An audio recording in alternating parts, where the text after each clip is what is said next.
Hello students, आज हम hot question के सीरीज में हम पांचवा क्वेश्चन तक देख चुके हैं। छठवां प्रश्न देखने जा रहे हैं।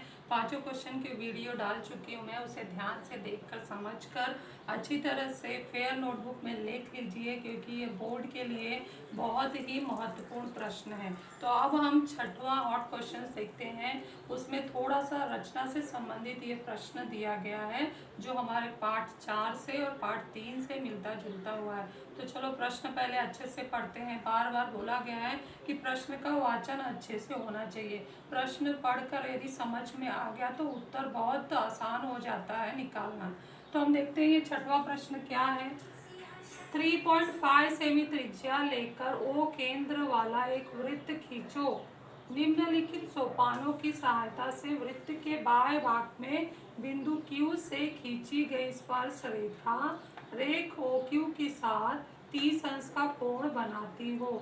अर्थात यहाँ पर हम देख रहे हैं कि ये सवाल की पूरी जानकारी और साथ में ये विश्लेषणात्मक आकृति भी हमें दिया गया है। तो ये हमारा क्वेश्चन है, ये पूरी जानकारी और ये आकृति जो एनालिसिस डायग्राम दिया गया है। तो इसमें हमें क्या दिया गया है कि 3.5 सेमी त्रिज्या वाला एक वृत्त है जिसका केंद्र O है, और उसके बाद उन्होंने क्या किया है, वृत्त के बाएं भाग में बिंदु Q लिया है। Q से खींची गई स्पर्श रेखा, जो बाएं बिंदु जो हमने लिया है उसको हम केंद्र से मिलाएंगे तो वो रेख OQ हो जाएगा, और Q से जो हम स्पर्श रेखा खींचेंगे तो स्पर्श रेख और OQ के बीच के 30 अंश का कोण बनता है। दी गई विश्लेषणात्मक आकृति को ध्यान में रखते हुए मानो कि रेख OQ वृत्त को बिंदु A पर प्रतिच्छेदित करती है। तो अभी हमें यहाँ हम देख रहे डायग्राम में O से Q तक की लंबाई नहीं दी है, क्योंकि ये सब जब इस टाइप का रचना हम जब पार्ट 4 में बनाए थे तो हमें O से बाएं केंद्र से बाएं बिंदु तक की दूरी दी जाती थी, त्रिज्या दी जाती थी, हम वृत्त खींचते थे और बाएं बिंदु तक जाने के लिए हमें दूरी दी जाती थी। लेकिन अभी क्या है, थोड़ा सा ट्विस्ट कर दिया है। ट्विस्ट करने से ही हमारा ये क्वेश्चन हॉट क्वेश्चन हो गया है, अर्थात थोड़ा सा सोचने पे मजबूर करने वाला प्रश्न हो गया है। होता आसान है, लेकिन अगर हम इसका ट्रिक समझ लिए तो पूरा का पूरा नंबर मिल सकता है। तो यहाँ पर हमें O केंद्र O और बिंदु Q से बाएं बिंदु के बीच की दूरी नहीं दी गई है, तो हम बाएं बिंदु तक कैसे पहुँचेंगे, कैसे पहुँचेंगे का भी रास्ता आगे आगे हम देखते जा रहे हैं। क्या करना है, OQ जो है वृत्त को बिंदु A पर प्रतिच्छेदित कर रहा है तथा बिंदु Q से खींची गई स्पर्श रेखा वृत्त को बिंदु P पर स्पर्श करती है। तो ये जो P और A है उसका स्थान दिया गया है कि जब हम OQ मिलाते हैं, स्पर्श रेखा खींचते हैं, तो OQ जो है बिंदु A पर प्रतिच्छेदित कर रहा है और स्पर्श रेखा आके बिंदु P पर मिल रहा है। तो ये जो पूरा एनालिसिस डायग्राम है, विश्लेषणात्मक आकृति है, इसकी पूरी जानकारी हमने ये पूरी लाइन पढ़ते पढ़ते ले ली। ऐसे ही तुम्हें एग्जाम में भी डायग्राम को अच्छे से समझ लेना है, और डायग्राम के साथ साथ जो जानकारी दी गई है उसको भी पहले अच्छे से 1 बार 2 बार 3 बार, अगर समझ में नहीं आ रहा है तो लगातार उसको बार बार पढ़ते हुए जब तक समझ में ना आ जाए तब तक वो डायग्राम और जो जानकारी दी गई है उसको पढ़ते रहना है। अब हम क्वेश्चन पे चलते हैं कि माप कोण AOP कितना होगा। AOP, हमें AOP निकालना है। तो अभी अभी हमने देखा ना कि हमें O से Q के बीच की दूरी नहीं दी गई है, और साथ में ये स्पर्श रेखा भी खींचा है, OQ भी खींचा है, और उसके बीच का कोण 30 अंश दिया है। तो जब मैं डायग्राम बनाना चाहूँगी फेयर में, तो मैं आसानी से 3.5 सेंटीमीटर त्रिज्या लेकर O केंद्र वाला वृत्त तो खींच लूँगी, तो जिसमें OP हमारा 3.5 सेंटीमीटर है और OA भी जो हमारा होगा वो 3.5 सेंटीमीटर होगा। लेकिन हमें O से Q की दूरी पता नहीं है, तो O से Q की दूरी पता लगाने के लिए सबसे पहले मुझे कोण यहाँ का जो ये केंद्रीय कोण है ना वो पता लगाना होगा, और यही हमारा क्वेश्चन कोण AOP। ध्यान से देखो, कोण AOP क्या है, केंद्रीय कोण है। तो केंद्रीय कोण लाने के लिए हमें क्या करना होगा, कोण QOP निकालना होगा। त्रिभुज को देखना होगा, त्रिभुज ध्यान से देखो, त्रिभुज QOP में एक कोण 30 अंश दिया है, और साथ में इस कोण का मान हम जानते हैं। ये अगर स्पर्श रेखा है, QP स्पर्श रेखा है, तो जरूर इस स्पर्श बिंदु की त्रिज्या के साथ लंब का कोण बनाएगी, ये स्पर्श रेखा लंबता प्रमेय से ये 90 हो गया।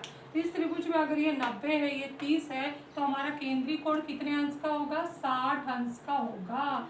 और ये 60 अंश बहुत ही महत्वपूर्ण है। इसी के आधार पर हम रचना करके आसानी से बिंदु Q कहाँ है, क्योंकि O से Q की दूरी हमें दिया ही नहीं है, तो बिंदु Q कहाँ है वो हम प्राप्त कर सकते हैं। तो अभी हम पहले उत्तर लिख लेते हैं जो जो पूछा है, फिर हम रचना बनाते हैं। तो अभी मैं समझाई आप लोगों को कि ये 30 अंश दिया है, ये 90 अंश स्पर्श रेखा लंबता प्रमेय से है, तो बचा हुआ कोण जो है वो हमारा केंद्रीय कोण है, वो 60 अंश हो जाएगा त्रिभुज का शेष कोण। तो यही हमें लिखना है कि माप कोण ए का माप कितना होगा। तो हम सबसे पहले जो जानकारी है ना वो लिख लेते हैं। माप कोण PQO, ये हमारा क्वेश्चन मार्क है। PQO कितना है? 30 अंश दिया है, कारण होगा इसका 10। और माप कोण OPQ कितना होगा? 90 अंश। इसका कारण हम क्या लिखेंगे? स्पर्श रेखा लंबता प्रमेय। ये हम पार्ट 3 में पढ़े थे, तो पार्ट 3 और पार्ट 4 के मेल से ही हमारा क्वेश्चन बना हुआ है। अब इसलिए माप कोण POQ, इस त्रिभुज का तीसरा कोण या शेष कोण बराबर कितना हो जाएगा? 60 अंश। हम लिखेंगे त्रिभुज OPQ का शेष कोण। इसलिए PO माप कोण POA बराबर होगा 60 अंश। कोण के भिन्न नाम, क्योंकि OAQ एक रेखी है, तो POQ का नाम हो जाएगा कोण POA बराबर है 60 अंश। कारण में हम लिख सकते हैं O'A'Q, एक रेखी। तो इस तरह से हमारा पहले जो ना माप कोण AOP, ये हमारा उत्तर आ चुका है। तो इसको हम अधोरेखित कर देते हैं कि हमने ये पहला उत्तर निकाल लिया है। ये हमारा पहला उत्तर हो गया। अब दूसरे में देखते हैं कि इस प्रकार केंद्रीय कोण AOP की रचना करने पर बिंदु P प्राप्त होगा। तो देखो अभी यहाँ हमें एक तो हल करने के लिए दिया, हमने यहाँ रफ डायग्राम समझा, फिर उसके बाद वो हल करने के लिए दिए केंद्रीय कोण निकालो, तो हमने केंद्रीय कोण निकाल लिया। तो अब क्या बोल रहे हैं कि रचना करो। अभी रचना फेयर डायग्राम शुरू कर दो। तो आप लोग भी ये सब ये लिख लो, यहाँ पे भी ये रफ डायग्राम यानी एनालिसिस डायग्राम बना लो। और अब हम फेयर पे चलते हैं। तो फेयर में आप लोगों को क्या करना है? 3.5 सेंटीमीटर त्रिज्या लेकर एक वृत्त खींच लेना। वृत्त खींचने के बाद हमें कौन सा कोण मिला है? कोण AOP। AOP 60 अंश का बनाना है। तो ये चांदा रख लो यहाँ पर। कहाँ पर रखेंगे हम? आधार OA पर। बिंदु O जो होगा मध्य होगा, ये हमने रख लिया और ये हमने बना दिया 60 अंश का निशान। 60 पर जाकर हम ये इसका रेख खींच लेते हैं, किरण के रूप में खींचते हैं। तो ये हमारा 60 अंश आ गया और जो वृत्त को काटेगा वो हमारा बिंदु P हो गया।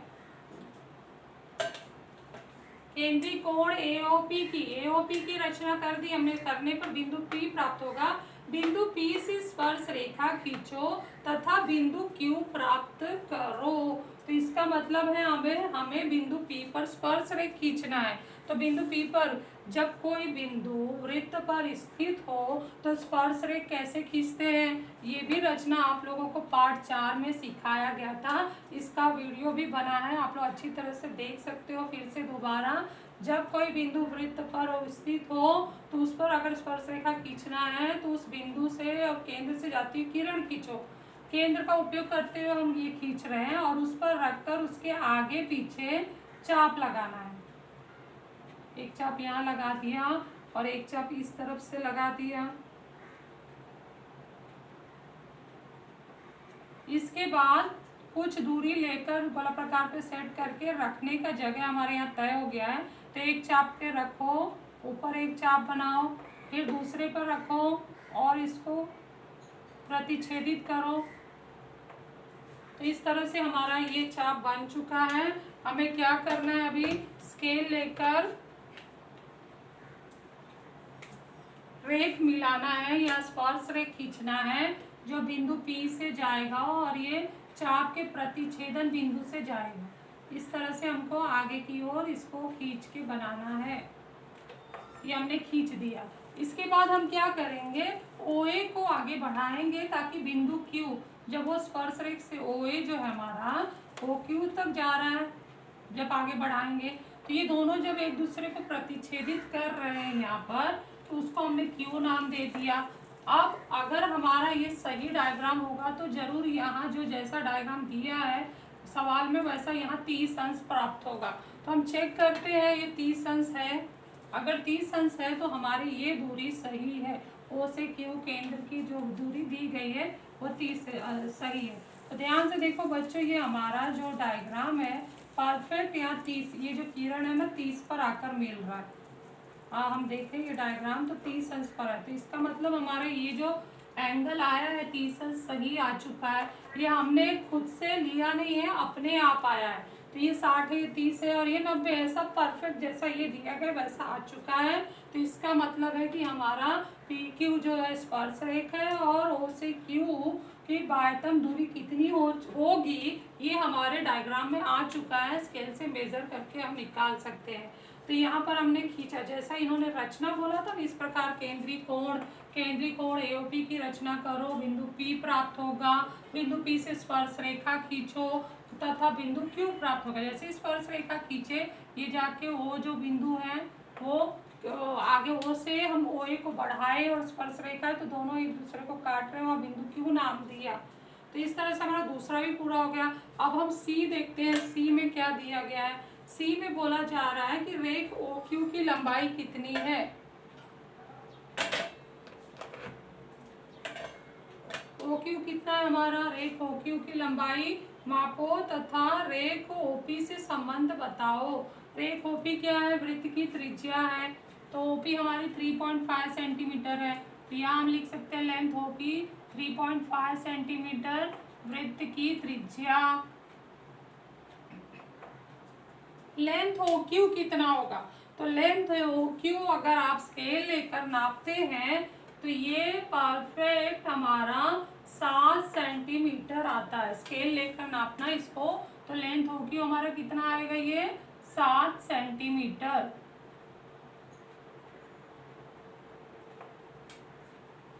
अब वो पूछ रहा है कि रेख OQ की लंबाई मापो तथा रेख OP से संबंध बताओ। तो हम क्या देखते हैं कि OQ जो है ना OP से ठीक दुगना आया है। तो यहाँ हम लिख सकते हैं OQ की लंबाई, रेख OQ की लंबाई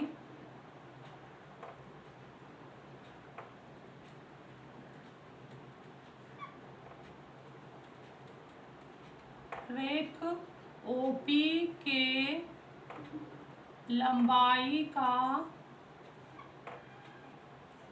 दुगुना है। और डायग्राम में भी हम कंफर्म कर सकते हैं, ये हमारा त्रिभुज देखें तो 30 60 90 वाला त्रिभुज है। तो हम प्रमेय लगा के भी चेक कर सकते हैं। ये 30 अंश की सम्मुख भुजा है जो कर्ण की आधी होती है। हमने नापा तो कर्ण हमारा कितना आ रहा है, 7 सेंटीमीटर है। तो 7 सेंटीमीटर कट की हमारा ये 3.5 सेंटीमीटर आया है। तो 30 अंश का ठीक आधा होता है, कर्ण का आधा यहाँ लिखा गया और कर्ण की लंबाई OP त्रिज्या की दुगनी होती है। तो इस तरह से हमारा जो ये सवाल है रचना सवाल के साथ हल करते हुए पूरा हमने यहाँ समझा दिया है। आप लोगों को अच्छे से समझकर फिर नोटबुक में लिख लेना है, बहुत ही इम्पोर्टेंट है। बोर्ड क्वेश्चन में आने की इसके चांसेस बहुत है।